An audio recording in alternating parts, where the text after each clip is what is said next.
Olá, meu nome é Caio Patrício de Almeida e eu fui convidado pelo professor Maurício Dieter a ministrar uma das aulas do curso de Introdução ao Pensamento Crítico do professor Juarez Tavares. É uma honra esse convite e, para fins de acessibilidade, antes de começar a tratar um pouco do tema, para que a gente tenha o maior alcance possível, eu gostaria de dizer que eu sou é, um homem de 33 anos, de é, cabelo e barba escuros, pele branca, falo de dentro do meu escritório, estou vestindo uma camisa branca e um terno cinza por cima. Eu sou advogado criminalista, especialista em criminologia, direito penal e política criminal pelo Instituto de Criminologia e Política Criminal ICPC. Sou mestre em direito penal e criminologia pela USP e doutorando também pela USP em direito penal. É uma honra poder falar do pensamento do professor Juarez Tavares. O professor Juarez Tavares é, possivelmente, um dos maiores penalistas, não do Brasil ou da América Latina, mas do mundo, em razão de uma contribuição teórica extremamente coerente, crítica, humanista e comprometida com a redução do poder punitivo. O livro, lançado pelo professor Juarez Tavares, Fundamentos da Teoria do Delito, ele é um marco na dogmática brasileira em que se apresenta uma reconstituição, uma reconstrução crítica da teoria do delito orientada a essa finalidade humanística, inserindo o sujeito, a figura do sujeito, na centralidade de toda e qualquer análise dentro do sistema da teoria do delito.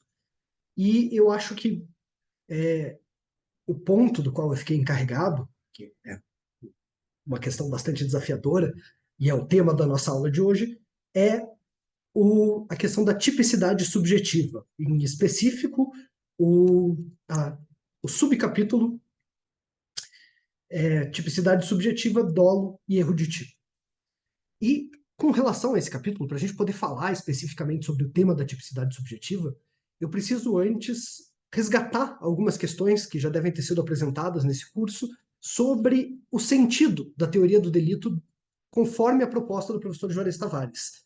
Em primeiro lugar, tem uma frase que o professor Juarez Tavares destaca no início do livro, que eu acho que é extremamente esclarecedora sobre as páginas que estão por vir, que é de que o fato não tem nenhuma relevância senão quando vinculado a um determinado sujeito.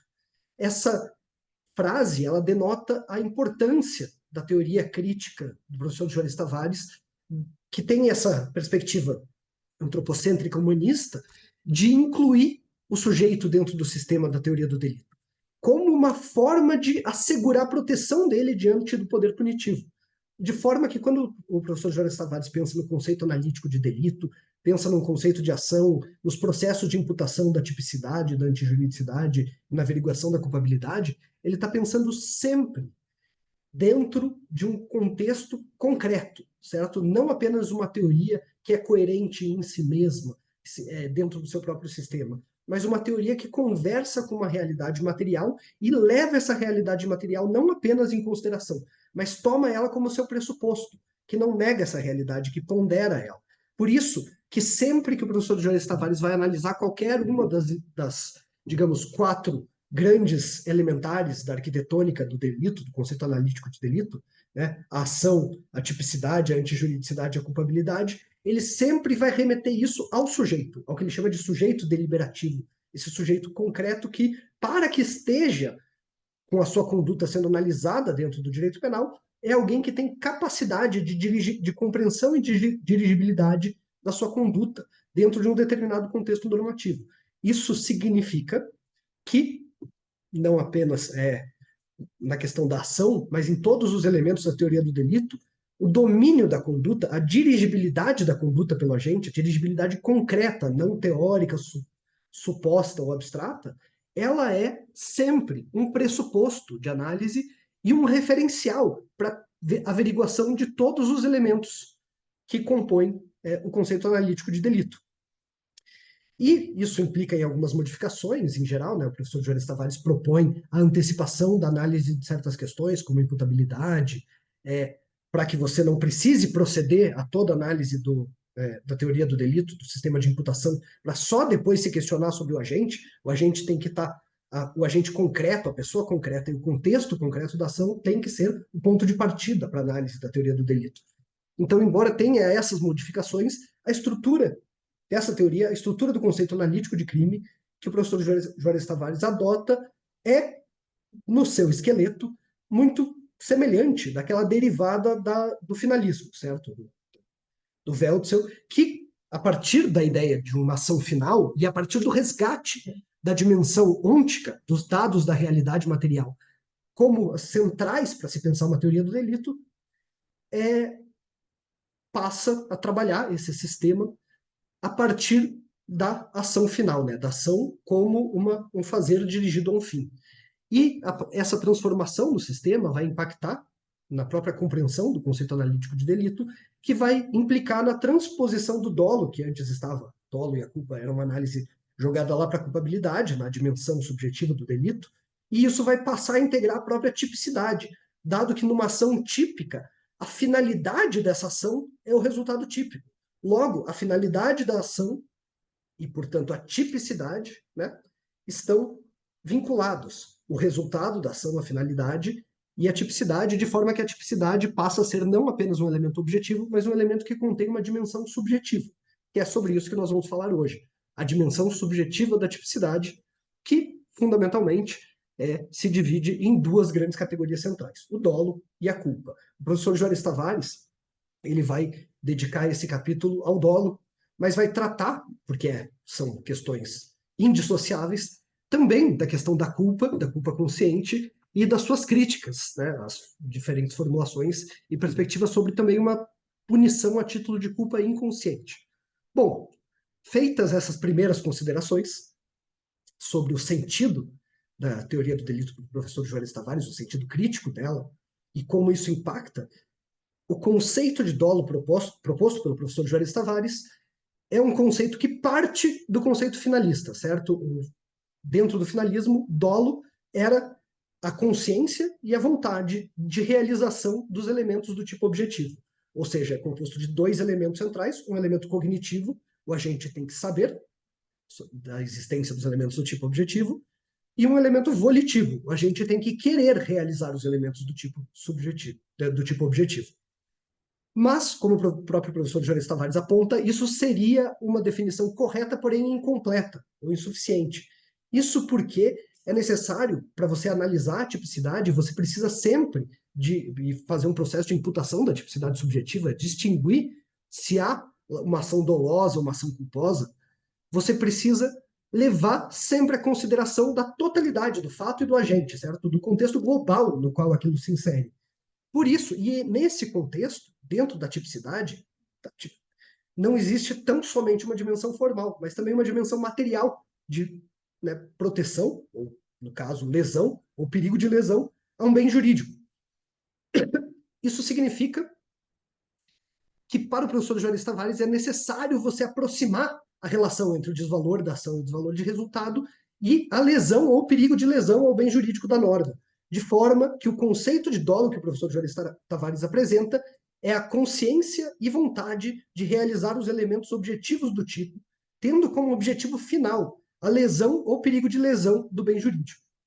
Bom, com essa complementação dele, que faz uma aproximação extremamente importante da tipicidade material e em direção a uma demanda de que o julgador analise a concretude do fato, a complexidade do fato, de forma conglobada, a partir já dessa definição, nós conseguimos extrair alguns conceitos centrais que compõem o dolo. Como o professor Juarez Tavares deixa muito claro, mas também, como consta do nosso próprio Código Penal, o dolo tem dois elementos, certo? Ele tem o elemento cognitivo, a consciência, e o elemento volitivo, a vontade.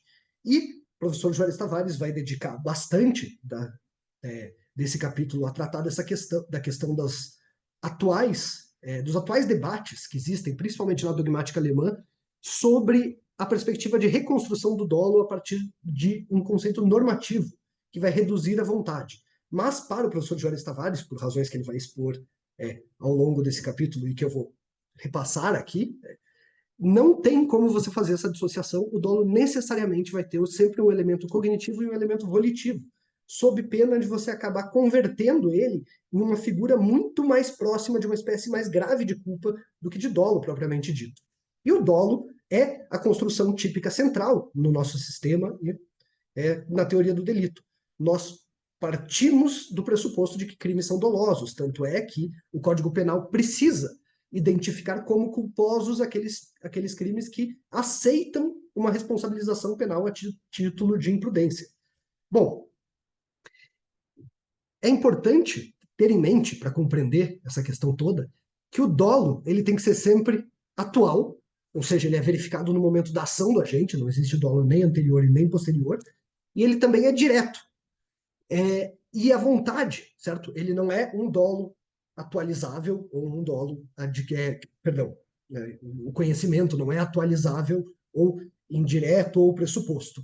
E a vontade, ela é sempre uma vontade incondicional de realização do resultado, que é eleito pelo agente no momento da ação. O professor Juarez Tavares traz um elemento interessante, né, um exemplo interessante para ilustrar essa situação.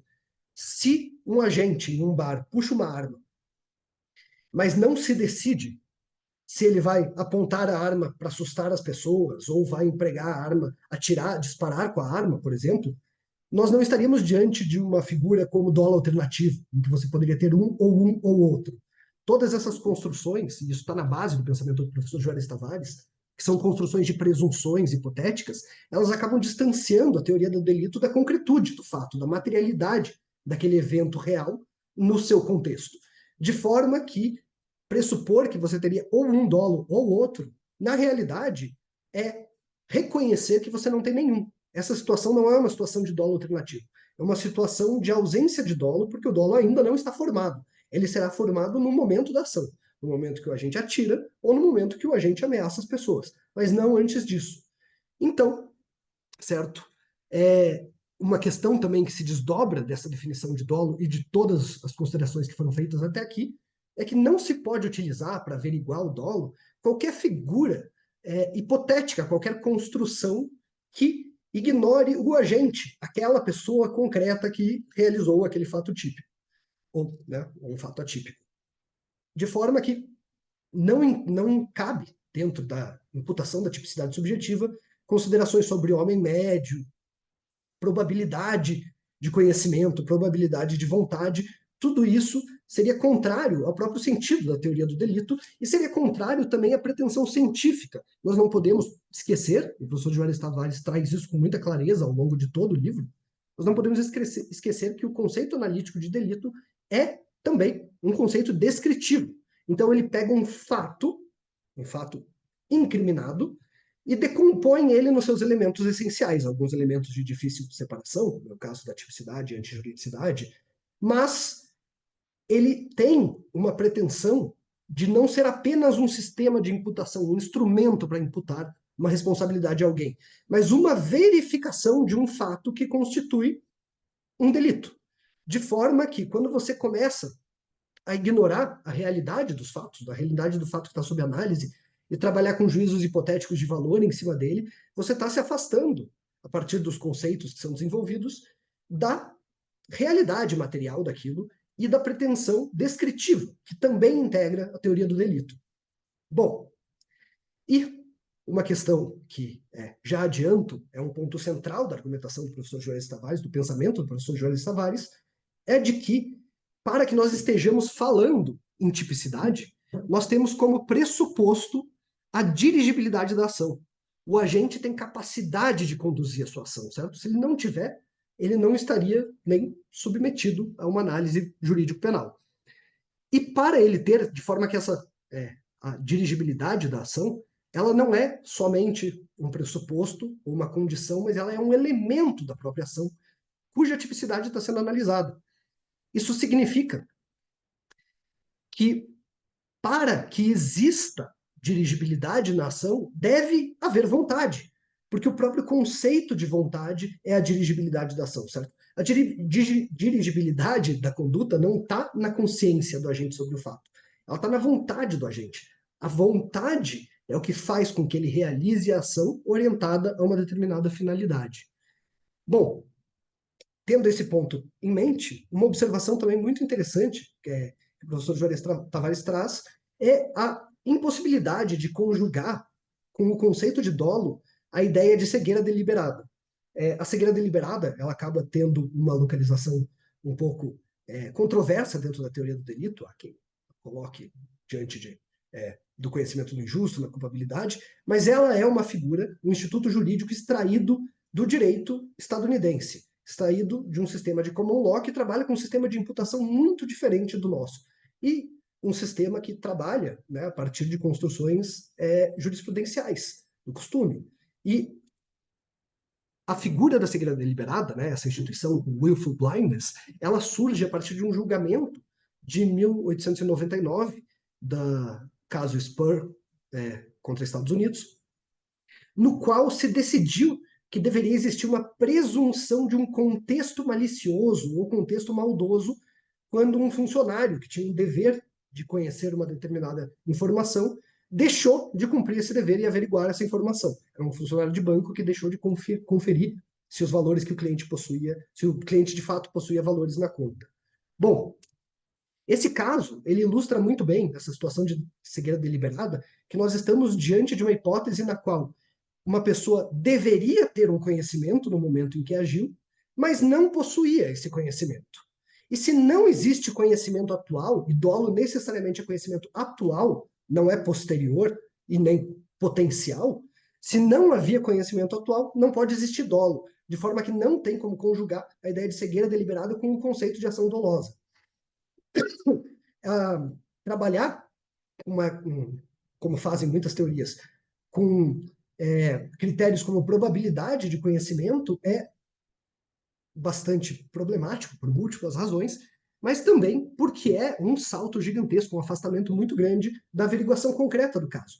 Probabilidade é sempre um conceito muito temerário de ser introduzido dentro da teoria do delito, um critério problemático a ser introduzido, primeiro, pela sua incerteza, segundo, porque nós trabalhamos em um sistema no qual a incerteza, por uma questão essencial, deve beneficiar o acusado, certo? Então, quando se trata de probabilidade como forma de atribuição de responsabilização criminal, é uma subversão do próprio sentido de um sistema da teoria do delito, um sistema de imputação, um sistema que existe para verificar se há responsabilização criminal e não para dar instrumentos para criar essa responsabilização criminal.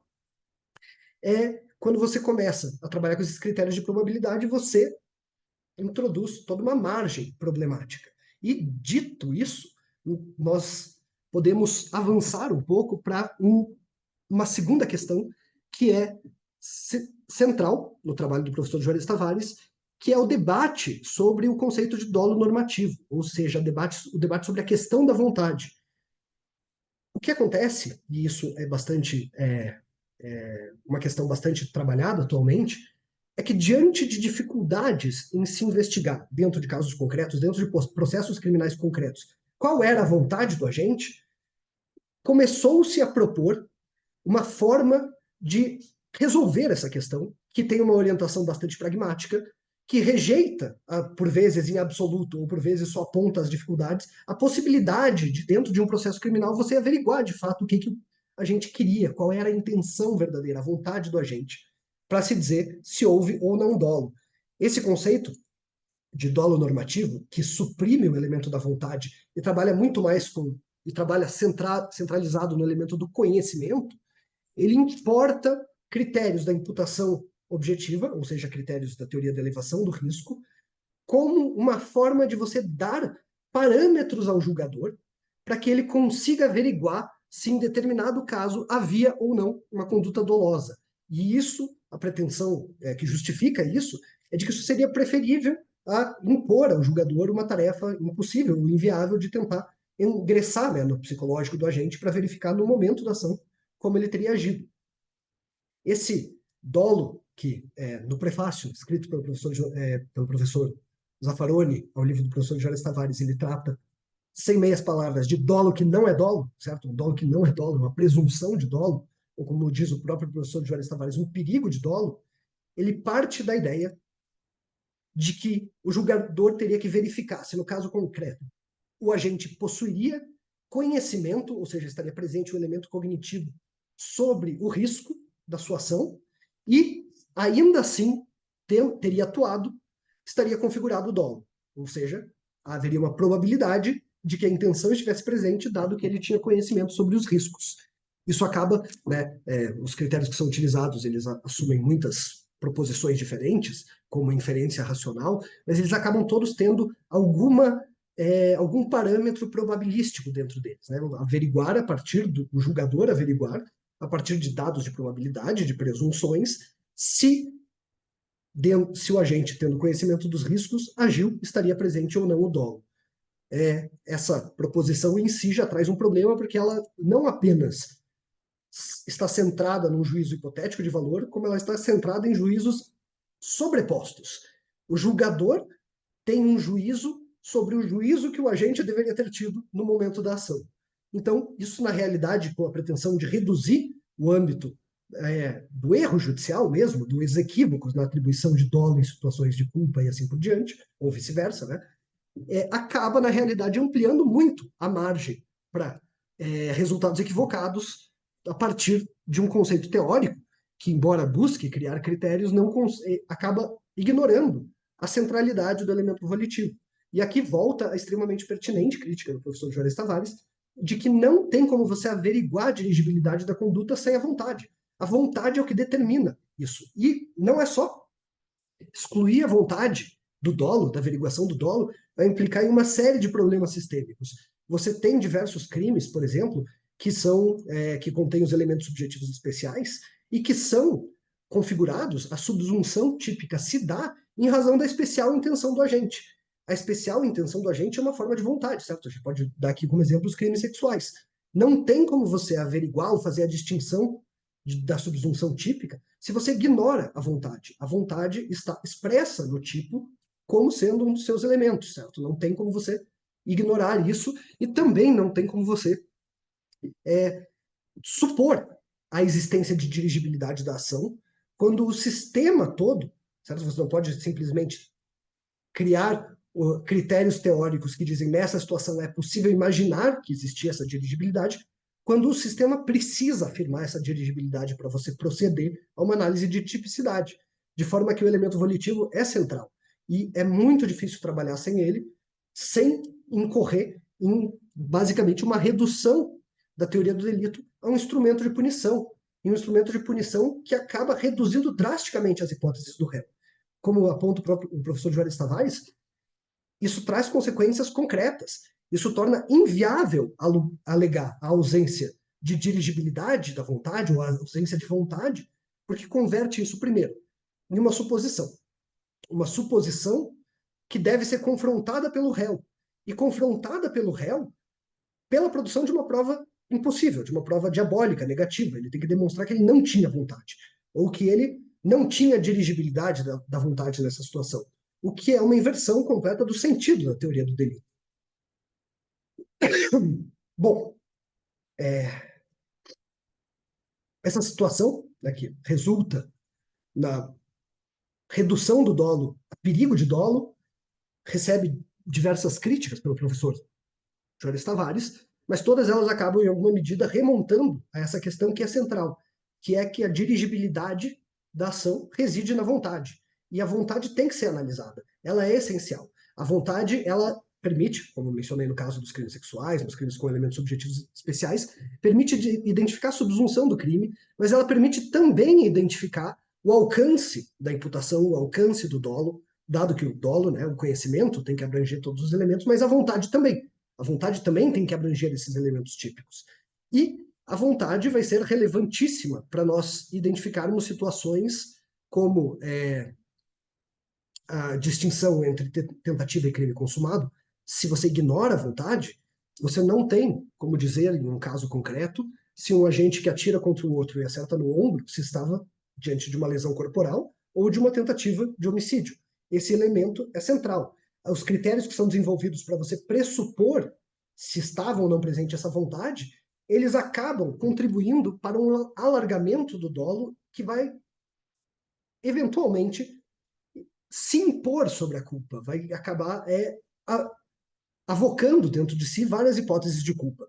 Porque nós não temos que, a partir da teoria do delito, identificar se naquela situação o agente poderia ou não ter vontade, ou existia ou não o risco dele ter vontade. Nós temos que ver se ele tinha de fato vontade, para a partir da vontade dele identificar qual é o tipo, qual é a forma de imputação subjetiva e assim por diante. Além de que o próprio Código Penal faz referência expressa à vontade do agente como elemento central do dolo. Bom, seguindo, porque é bastante coisa, e acho que não tem como a gente alcançar o nível de profundidade das reflexões do professor Juarez Tavares, eu queria falar um pouco sobre o tratamento que ele dá às espécies de dolo. O professor Juarez Tavares, ele já parte da seguinte construção, de que o dolo existe enquanto dolo direto e dolo eventual, e trabalha com uma definição da doutrina atual, que é extraída diretamente do Huxin, de que o dolo direto pode se dividir em dolo direto de primeiro grau e segundo grau. Nessa definição da doutrina moderna, da doutrina mais atual, o dolo direto de primeiro grau é aquele em que o resultado típico é o objetivo final da ação, ou o resultado típico é uma consequência necessária da ação. Enquanto que o dolo direto de segundo grau seria quando o agente toma o resultado típico como certo, mas não necessário.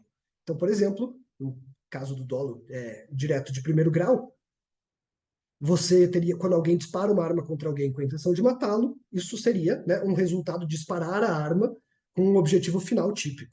Ou se você dispara, digamos, você explode um carro com duas pessoas dentro para matar o motorista, mas compreendendo que a consequência necessária da sua ação é a morte do passageiro, também se estaria diante de dolo direto de primeiro grau. Com relação ao dolo direto de segundo grau, a situação é mais controvertida. Dizer que o agente toma o resultado como certo, mas não necessário, parece uma definição muito problemática, e o professor Juarez Tavares traz grandes críticas a isso, inclusive fazendo uma restituição, né, das origens dos casos, das origens dos casos paradigmáticos de onde foram extraídas essas concepções de dolo. Claro que essa é uma distinção sem grande relevância, porque os dois são formas de dolo direto, mas o ponto apresentado pelo professor Juarez Tavares é que quase todas as hipóteses que são tratadas em casos concretos, como é o caso Thomas, ou em casos, exemplos hipotéticos da teoria, acabam sendo hipóteses ou de dolo direto de primeiro grau, ou então de dolo eventual, quase nunca sendo possível você distinguir um dolo direto de segundo grau em um caso concreto, o que acaba reduzindo ele a uma formulação praticamente teórica, né, retórica. Bom, isso porque todas as vezes que tiver qualquer inevitabilidade do resultado típico, nós vamos estar diante de uma situação de dolo de primeiro grau. Se você tem uma probabilidade, nós poderíamos discutir talvez um dolo eventual. Se você tem necessidade, a grande maioria dos casos em que o resultado é necessário, ele acaba sendo, perdão, se o resultado é certo, ele acaba sendo necessário dentro do plano ou do agente. E para mostrar como essa confusão se dá, o professor Juarez Tavares faz uma análise do caso paradigmático de onde são extraídas essas figuras, que é o caso do navio Thomas, caso Thomas, de 1875.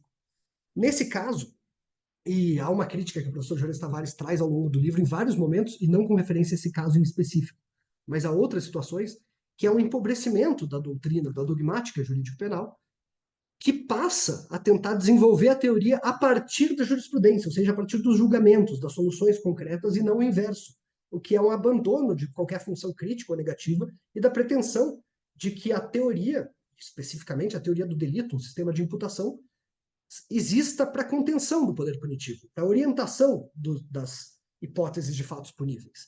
Bom, voltando aqui ao caso Thomas, esse é um caso paradigmático no qual um sujeito teria construído um explosivo dentro de um tonel e teria planos de que esse tonel fosse levado para dentro de um navio que zarparia e 8 dias depois, em alto mar, explodiria. E com essa explosão ele obteria o dinheiro do seguro. Acontece que, na execução desse plano, houve uma série de imprevistos e o tonel explodiu no porto enquanto ele estava sendo carregado. E nessa explosão do tonel, ele matou as pessoas ao redor, atingiu um posto de combustíveis que pegou fogo e o fogo acabou se alastrando para embarcações e para uma vila próxima, destruindo várias casas. Esse caso é utilizado para se ilustrar a existência, a diferenciação entre dolo direto de primeiro grau e de segundo grau, mas quando o professor Juarez Tavares faz uma análise mais detida, mais aprofundada, ele mostra como essa conclusão não é muito correta.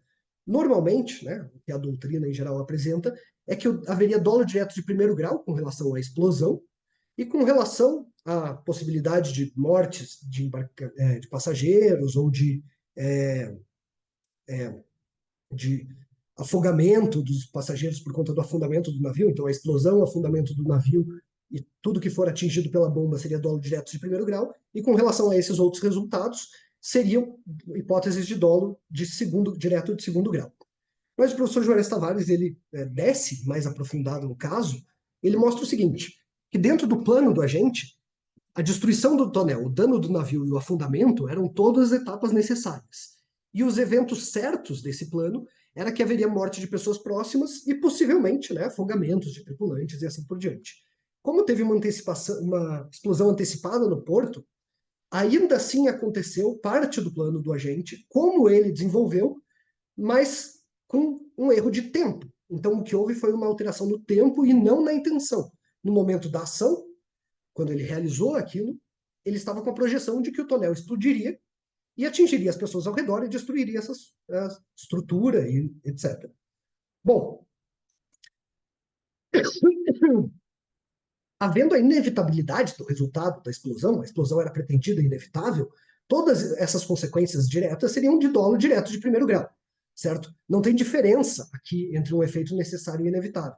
Seria só uma construção retórica, porque nesse caso concreto, como se vê, era tanto necessário quanto inevitável, quanto certo, que a explosão aconteceria, que a explosão geraria chamas, um incêndio, atingiria pessoas e atingiria todos os objetos ao redor. Agora, com relação aos outros efeitos, os efeitos remotos, né, o fato do incêndio, da explosão ter atingido um posto de combustível e o incêndio ter se alastrado e atingido uma vila, um porto e outras regiões, e outras embarcações e outros bens, nós estaríamos diante não de uma situação de dolo direto de segundo grau, mas de um possível dolo eventual com relação ao posto de combustíveis, né, se nós adotássemos uma teoria da probabilidade, mas como mostra o próprio professor Juarez Tavares, muito mais correta estaria a subsunção disso a uma culpa consciente, uma violação de um dever, certo? Que uma criação de um risco proibido evidente, e uma possibilidade de previsibilidade daquele evento. Com relação à destruição da vila próxima, já é um evento mais distante, porque ela foi atingida, como houve a explosão do posto, as chamas do posto se alastraram a ponto de chegar na vila. De forma que, no máximo, nós estaríamos diante de uma hipótese de culpa inconsciente, certo? De uma propagação do fogo em razão dos combustíveis. No máximo, uma hipótese de culpa. Mas nenhuma dessas situações configura o dolo direto de segundo grau. E o professor Juarez Tavares aponta que isso mostra como ele é uma categoria, se não absolutamente inútil pela sua dificuldade de precisão, pouco relevante e que não tem por que ser tratada com distinção com o dolo de primeiro grau, sob risco de acabar tentando estender a figura do dolo e abarcar situações que não são de dolo direto, né? Que são de dolo eventual ou de culpa. Bom, e aqui nós chegamos em um dos últimos pontos controvertidos, que é a questão do dolo eventual, que vou ter que me aprofundar aqui um pouquinho mais, porque existe um grande debate, diversas teorias que propõem critérios para diferenciação entre o dolo eventual e a culpa consciente.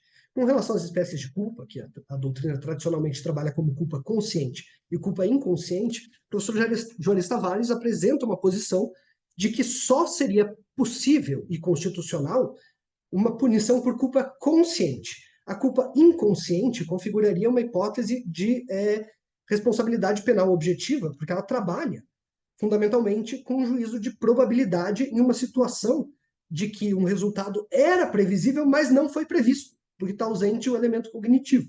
Isso seria uma forma de responsabilização objetiva, de forma que nós trabalharemos apenas aqui com a hipótese de culpa consciente e não inconsciente. Bom, dito isso, o que é, né, como diferenciar o dolo eventual da culpa consciente? O professor Juarez Tavares sustenta que nenhuma teoria conseguiu apresentar critérios abstratos suficientes para resolver essa questão. Essa é uma questão que depende necessariamente de uma análise do caso concreto e principalmente de elementos que circundam o evento típico. a postura do agente, o elemento volitivo é essencial para essa distinção, mais uma razão pela qual é problemática a sua supressão dentro de um conceito normativista de dolo, e o domínio da causalidade pelo agente, e como a vontade influencia nesse domínio da causalidade. Dessa forma, o professor Juarez Tavares diz o seguinte, e essa é uma construção bastante interessante e bastante original dele. Ele, ao trabalhar o dolo eventual, ele aproxima ele das estruturas da culpa e mostra como eles estão muito mais próximos das questões da culpa, tanto na culpa quanto no dolo eventual. Você vai ter uma atividade descuidada realizada pelo agente, mas com uma distinção posterior, e essa distinção reside justamente no elemento volitivo. No dolo eventual, o agente, dentro do desenvolvimento de uma atividade descuidada, né, tendo domínio objetivo da causalidade, e caso se dispusesse, poderia conduzir a causalidade num sentido diverso da produção de um risco ou de uma lesão ao bem jurídico. Ou seja, o agente, tendo o domínio, poderia conduzir de forma diversa, mas não o faz. De forma que a vontade aqui é um elemento central. E para que você possa analisar e diferenciar isso da culpa consciente, você teria que verificar como se deu a vontade dentro da ação do agente, dentro do plano do agente, certo? Um ponto que o professor Juarez Tavares traz é que nos crimes dolosos a vontade ela é sempre eficiente para atingir o resultado típico. Sempre existe esse domínio causal sobre ela. Se o agente não tinha domínio causal sobre a vontade, ele não vai poder responder a título de dolo. De forma que a causalidade tem que estar sob o domínio do agente. E uma questão que se apresenta, então, para a gente poder proceder a partir desse conceito a uma distinção do dolo eventual com a culpa consciente, é que essa causalidade e a vontade podem ser observadas a partir da postura do agente diante do resultado. Tanto na culpa consciente quanto no dolo eventual, é pressuposto que o agente perde o controle. Ou seja, o agente estava no controle, mas ele perdeu o controle. A diferença é de que no dolo eventual ele tem a consciência de que, a partir de determinado momento, ele não tem mais como impedir a realização do resultado típico. Enquanto que na culpa consciente, em todo momento, o agente acredita que pode impedir o resultado típico e ele não se dá conta de que perde o controle sobre a causalidade. De forma que a distinção é como o elemento volitivo agiu sobre a causalidade. Se o agente teve ou não capacidade de, com a sua vontade, impedir a ocorrência do fato típico. E não nos serve para resolver essa questão um critério de probabilidade. É irrelevante se a probabilidade de impedir o resultado era grande ou não. O que é relevante é a representação do agente sobre essa possibilidade. Se ele acreditava, até o fim, que ele poderia impedir esse resultado, nós estamos diante de culpa consciente. Se, do contrário, ele tinha a consciência, a percepção de que essa vontade, de que esse resultado típico escaparia a partir de determinado ponto, e ainda assim teria agido de forma a chegar nesse ponto, a dirigir essa causalidade até o fim da sua capacidade de impedimento do resultado típico, nós estaríamos diante de uma hipótese de dolo eventual. Mas isso só pode ser analisado a partir dos elementos do caso concreto. E não existem critérios ou fórmulas abstratas que permitam isso ser aplicado. Até porque, e essa é uma questão relevante, não são todos os crimes que admitem dolo eventual. Dolo eventual é incompatível com diversas espécies delitivas. E isso é um problema que a doutrina enfrenta de forma muito acrítica, muito apologética, transpondo o conceito de dolo eventual, equiparando ele de uma forma genérica ao dolo e aplicando ele a absolutamente qualquer crime de resultado. Mas não é dessa forma que isso funciona. Nós temos hipóteses em que não tem como um agente agir dessa forma, aceitando esse risco de realização de um resultado típico que está além do seu domínio a partir de um certo ponto. Isso é uma hipótese que foi construída a partir dos crimes contra a vida e que não se aplica a todas as espécies delitivas. E com isso nós chegamos no ponto final, que eu terei de passar muito rapidamente por conta do horário, que eu já ultrapassei bastante, que é o erro de tipo. O erro de tipo é uma situação de reverso do dolo, né, de ausência de dolo por conta de uma falsa representação que afasta a vontade. Não tem como a gente reconhecer institutos jurídicos como erro de tipo ou crime impossível se nós ignorarmos a existência ou suprimirmos a existência de um elemento volitivo. Mais uma razão pela qual ele é necessário para toda análise da imputação subjetiva. Bom, o erro de tipo, então, é um erro de representação que pode incidir sobre qualquer um dos elementos que inserem o tipo na sua existência naturalística. Ou seja, não são só os elementos descritos no tipo, não são só os elementos descritivos, nem só os descritivos e normativos, mas absolutamente todos os elementos que integrem aquele tipo e deem uma realização concreta a ele. Quando houver um erro nessa representação, esse erro pode ser de duas formas distintas. A primeira é o que o professor Juarez Tavares chama de erro de percepção. É quando você tem um erro com relação aos elementos naturalísticos ou elementos descritivos do tipo, certo? Aquele caso clássico da doutrina de um atirador que dispara contra um caçador que dispara contra um mato se mexendo, acreditando estar atirando num urso e acerta uma pessoa. Ele teve uma falsa percepção desses elementos descritivos, certo? Ele achou que era uma pessoa, achou que era um urso e era uma pessoa. Mas essa falsa percepção também pode, essa falsa representação também pode incidir sobre um juízo de valor, um erro de avaliação, como chama o professor Juarez Tavares, que é um erro da representação sobre a adequação jurídica de um objeto ou da função desse objeto. E isso aqui gera um campo de discussão, porque existe uma diferenciação entre esse erro de tipo, que é um erro de avaliação, e um erro de subsunção, que é um erro penalmente irrelevante. Erro de subsunção acontece quando uma pessoa não consegue compreender que aquele ato equivale a um tipo penal, embora ela compreenda todos os elementos que compõem o tipo.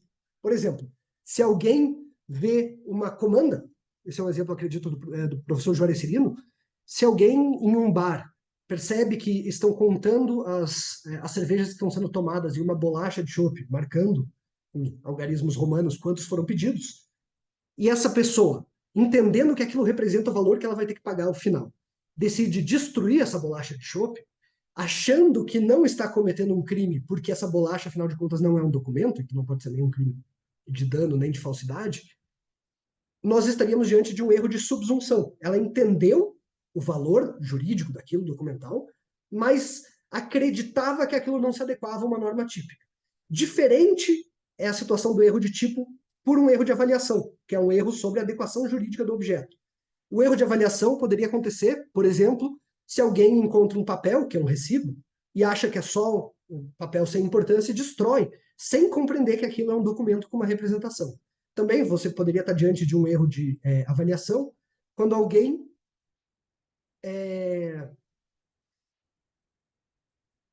busca, digamos, importar produto, sabe que é proibido importar maconha, THC e seus derivados, e importa um cosmético, um creme de mãos, sais de banho que contenham na sua produção THC, ainda que não de forma a ser absorvida ou dar qualquer efeito, e acredita que com isso essa pessoa não estaria praticando a importação da substância proibida, porque aquela substância foi industrializada ou qualquer coisa desse tipo. O que acontece foi uma falsa representação sobre o valor jurídico daquela situação. Essa é uma questão um pouco problemática também, porque ela se aproxima bastante do erro de proibição. O erro de proibição, cuja análise fica lá na culpabilidade, ele é um erro sobre, como o próprio nome já diz, né, sobre a antijuridicidade da conduta. No caso do erro de proibição, você tem um equívoco, em geral, sobre a existência, extensão ou validade da proibição.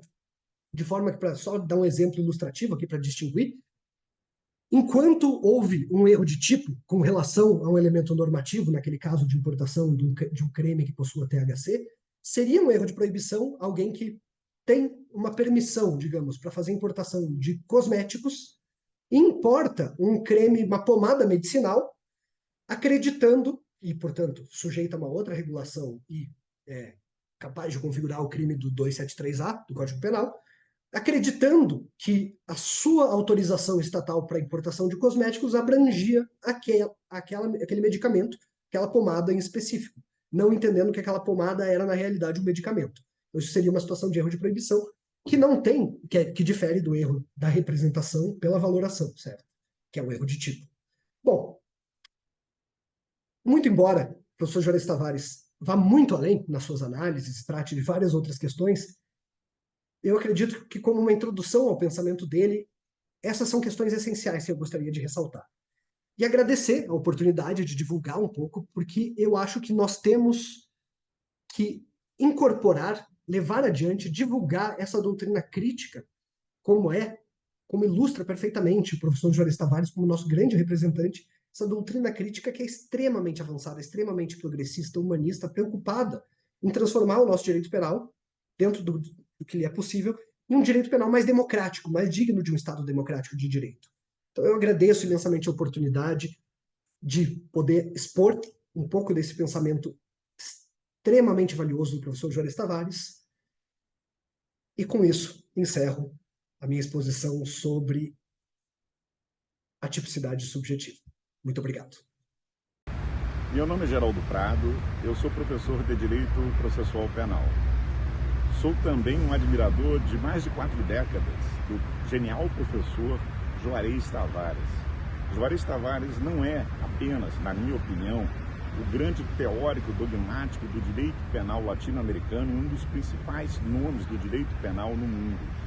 Juarez é também portador de 2 características muito especiais. Ele é um humanista e é um grande filósofo. Isso o transforma num intelectual de referência para os tempos modernos. Hoje necessitamos de Juarez Tavares como grande penalista que ele é e como grande leitor da realidade brasileira e mundial. Creio que é um privilégio para aqueles que irão assistir às aulas deste curso baseado na obra de Juarez Tavares, ter o contato com esta obra, ter o contato com o pensamento desse grande mestre. Parabéns à USP, parabéns ao professor Maurício Dieter, que lidera este processo, parabéns aos alunos e alunas, a todos os que irão assistir às aulas em vídeo, e um fortíssimo abraço, meu querido amigo Juarez Tavares. Saudações a todas e todos. Aqui quem fala é Guilherme Meroli, advogado criminalista em Florianópolis e ex-professor de Direito Penal da Universidade Federal do Paraná, da Faculdade de Direito de Curitiba e também aqui da Universidade Federal de Santa Catarina. Meu querido amigo e colega advogado Maurício Dieter, eminente e ilustre professor da USP, pediu-me um breve vídeo, como se isso fosse possível, sobre a vida e a obra do professor Juarez Tavares. E o que eu posso dizer sobre a obra do professor Juarez Tavares é que eu a conheci ainda nos bancos da faculdade, quando eu me deparei com a obra do penalista alemão chamada Direito Penal e Parte Geral, O autor era Johannes Wessels, e a tradução e as notas foram feitas pelo professor Juarez Tavares. Dali em diante eu me apaixonei pelo trabalho do professor e descobri um livro no sebo, para mim até hoje o maior tesouro que eu achei em um sebo, Teorias do Delito, Variações e Tendências, publicado em 1980. O meu exemplar está um pouco fustigado pelo tempo. E desde então eu virei um imenso admirador do professor Juarez Tavares. E essa admiração só foi crescendo à medida em que eu fui o conhecendo, como ser humano. Uma pessoa simples, sem frescura, um grande penalista, a referência do direito penal brasileiro na Alemanha e em outros países da Europa Central, acho que até hoje é a grande e maior referência. E a cada ano que passa, a cada vez que eu o encontro, eu tive o prazer de apenas uma vez tomar um café longamente com ele. Eu o encontro sempre sorridente, acessível, franco, transparente, sereno. Vez ou outra ele faz comentários assim nas redes sociais, a gente se sauda, com distância, mas com muito carinho, muito amor, um amor fraterno, E eu tenho por ele uma imensa admiração que o tempo jamais fará ruir. Então eu deixo um abraço em todos, em especial no professor, nosso grande professor, o professor dos professores, Juarez Tavares.